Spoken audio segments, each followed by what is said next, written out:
What is up, everyone? Crypto Comrade here, back with another video. In this video today, I'll be starting a new series where I'll be reviewing every pick I have on my portfolio, how it's doing right now, and how I'm expecting it to do in the future. First and foremost, remember that this is not financial advice. I am not a financial advisor. Everything I'm explaining here and stating here is just my own personal opinion, and it's a way for me to track how I'm doing and what has been my current development in the market. So I'll be reviewing my picks from the biggest weight on my portfolio to the lowest weight. I'll be trying to state the key points very quickly on each project, what I believe will make it different, and what I think makes it a safe bet and a good project to grow. And then I'll be giving some of my insights into the price. Okay, so the first position I have in my portfolio, and is the one with the biggest weight, is none other than Polkadot. Okay, Polkadot is my number one position in the portfolio. Now, why is that so? Why do I have Polkadot? Well, Polkadot holds a 12% weight on my portfolio, so I'm slightly tilted towards Polkadot. Nothing too big. What are the key points that make Polkadot stand out from all the rest? So first of all, it's an interoperability protocol, okay? This is very, very important. If we want crypto to grow, and if crypto is indeed to get big and to allow lots of things to function into it, like privacy, banks, robotics, medical data, you name it, okay? We need interoperability. You need to be able to, independently of which chain you're operating or which software you're using, which DApp you're using, you need to be able to interact with all the other chains, okay? This is going to be huge, and I'm very bullish on Polkadot because I think this is inevitable. We cannot have a Web3, we cannot have an internet of value without interoperability, okay?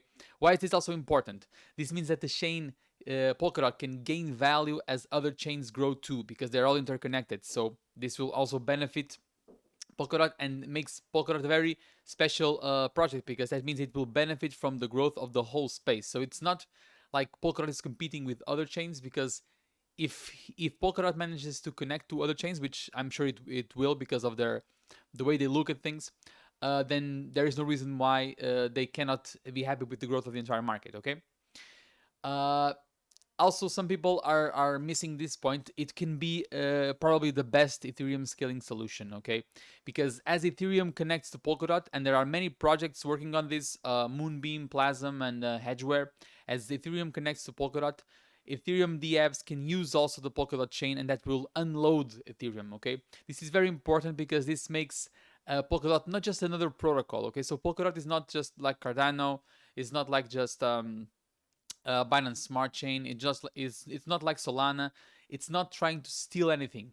It is not an Ethereum killer. This is very important because I think Ethereum can benefit from Polkadot, and Polkadot will benefit from Ethereum. So it's going to be a nice symbiotic relationship, and that's why I'm also bullish on Polkadot, because if you choose to compete with Ethereum, you will most likely fail, or you can gather some of the market share, but Ethereum will remain king. That's my opinion. So it's better to work next to Ethereum rather than against Ethereum. So this is a very plus for Polkadot.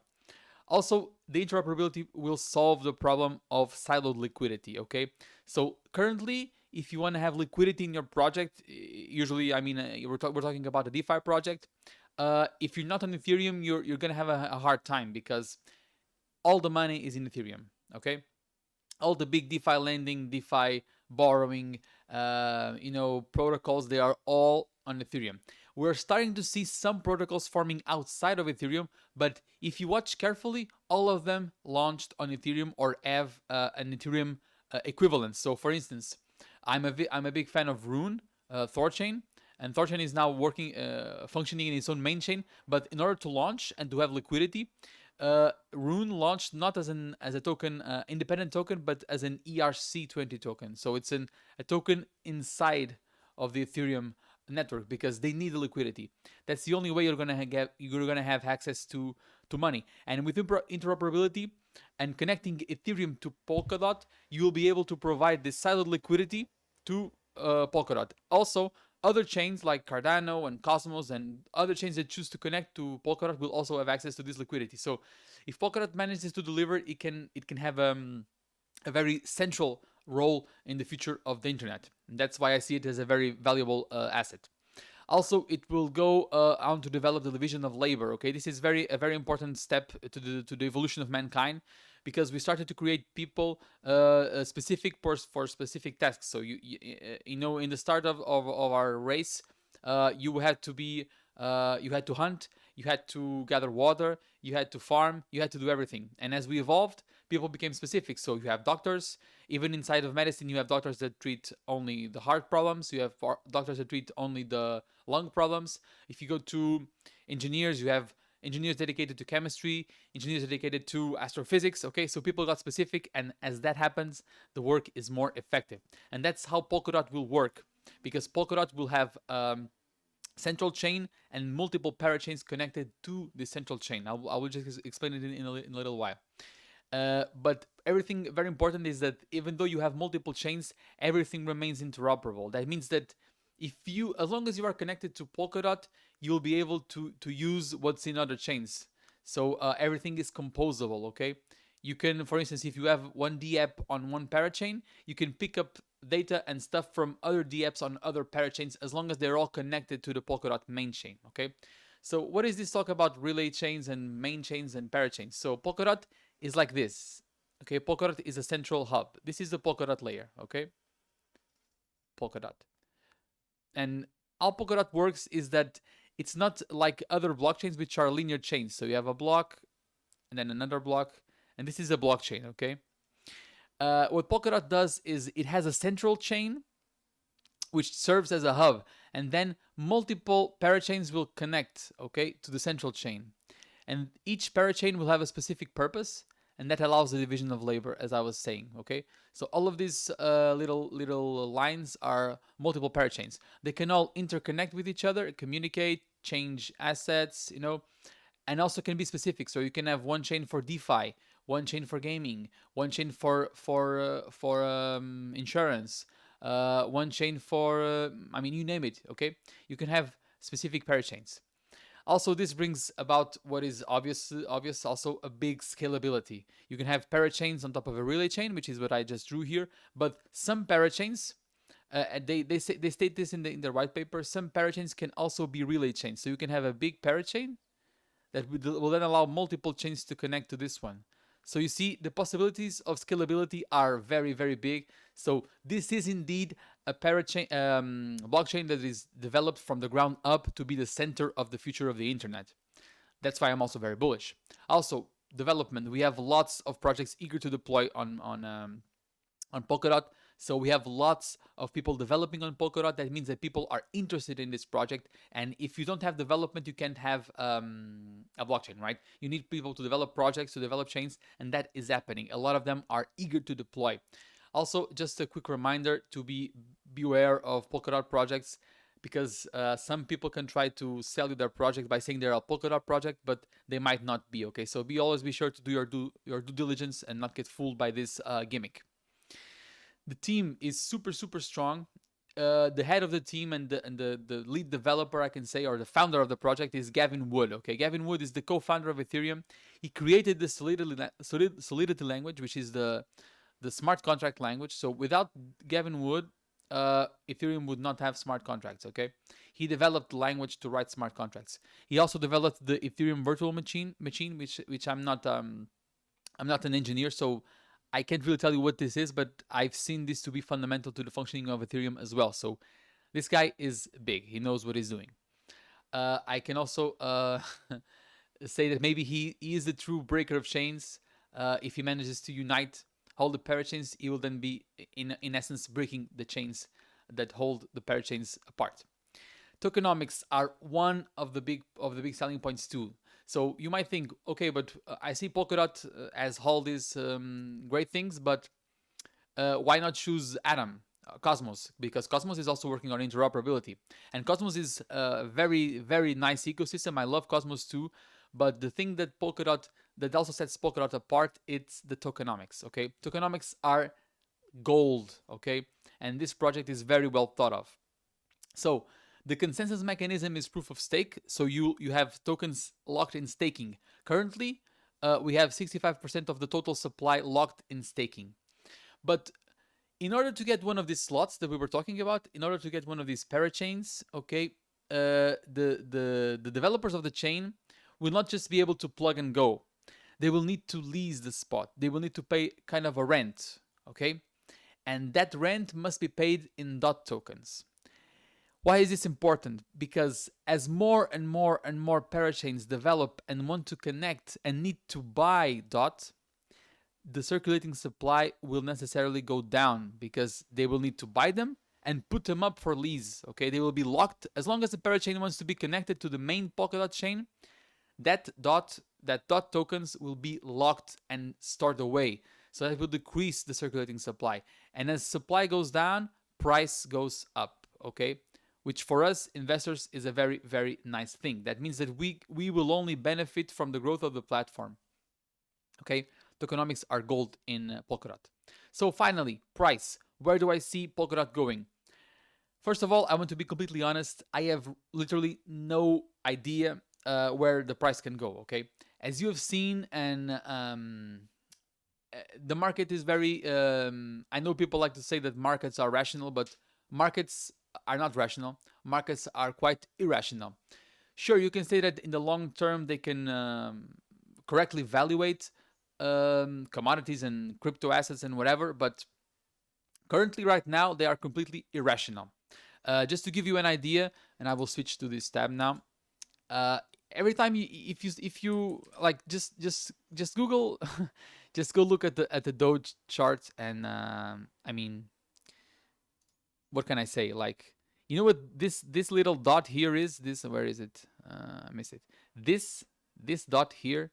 This is the all time high from the previous bull run. Just take a look at how much Dogecoin has grown, and Dogecoin right now has zero utility. It's used for nothing. Okay, it's just a meme coin. And you can see that a meme coin can reach $80 billion of market cap. So every time you are looking at the numbers I'm going to put forward now and thinking that I'm being crazy or I'm thinking too high, just remember that Dogecoin is at $80 billion. Okay, nice. So back to Polkadot. Here, back to Polkadot. So currently, we have Ethereum sitting at a 3.5k, which makes it have $400 billion of market cap. DOT currently is around $40 and has about $40 billion of market cap. So that means that DOT currently has 1/10 the market cap of Ethereum. So we cannot really compare. We really don't know. Like, if DOT really delivers, DOT can really grow to be like half the market cap of Ethereum or something like that. But the truth is, we don't know. So let's look at this rationally. Okay, so I think Ethereum will hit 5k. That's pretty much a guarantee right now, and I think 10k is also pretty reasonable. This is not very far fetched. Okay, Ethereum reaching 10k is quite likely. That will mean that Ethereum can have a $600 billion market cap, and if Ethereum remains, if DOT remains 1/10, it will have a 60 billion. If it reaches 1.2 trillion, which means it will be valued 10k, then DOT will be $120 or 120 billion. If it remains 1/10 of the size of Ethereum. Now, I don't think DOT will be 1/10 of the size. I think it will be much bigger, but just to be conservative, let's say DOT at least becomes 2 times, okay? So it's 2/10 or 1/5 of the market cap of Ethereum. That will put DOT at least $120 and maybe 240. So this is something that I think is pretty reasonable to achieve. Okay, it's not that far fetched. I think most likely DOT will go much higher than this. Okay, but I also don't think it's very intelligent to wait to see if it goes higher. Okay, so I think what you should do is you should set like some reasonable minimums. Like, I think maybe $100. So it's something around here. $100 can be. It's my main objective. And after $100, I will start to scale out. Okay, scale out. So you don't have to sell your entire position. Just go selling out. Like, sell 10% at $100. Then if it reaches 150, sell another 10%. Okay, then sell more 10%. That way you maybe, okay, you will not reach the full potential of your of the holdings you have, but you will not be left drying out if things go sour. Okay, I think we'll have a great bull market ahead of us for the altcoins, but I mean, it's anyone's guess, right? We don't know what can happen. Like tomorrow, you can just have like some black swan event like COVID or something like that, and everything you have right now can go to zero. Not to zero, okay, but it can really drop in value. So just scale out, okay? Don't try to time the top. I think if you just go scaling out gradually, you will not lose out on that much, and you will gather some nice profits. So just looking at the graph, there's not much to say because really it's anyone's guess because we have nothing previous to compare it to. But I think Ethereum dot is now switching bullish. So we had this big resistance here. If you can see it, this big resistance here that I've drawn out here on the red. We've managed. We tried to break it many times. We finally did break it. We retested it inclusively, but then Bitcoin crashed and we came crashing down too. But one good thing is that Ethereum has, not Ethereum, Polkadot has a lot of demand. As you can see, this zone has been bought up many, many, many times. Okay, so it was bought up here, 2 times here, 3, 4, 5, 6, 7, 8. So there's a lot of liquidity trying to buy DOT at these prices. So I don't think we will see DOT going below this price. Okay. Also, we are just starting an uptrend again. We broke past this resistance. We now retested it, as you can see, retested it, and I think now we're gonna start to go higher again. Okay. Something that I'm seeing here, maybe not. You know, patterns are just that. There are patterns, but I think I can see something like, well, yeah, I think we can say that it's like an inverted head and shoulders. This is the one shoulder, the head, and another shoulder, which is a little bit higher, which usually signals continuation to the upside. So what I'm expecting to see is DOT going up, retesting this previous resistance, and then off we go. Okay? So that's it for today, guys. I hope you enjoyed it. I will see you next time reviewing the second biggest weight in my portfolio. Cheers.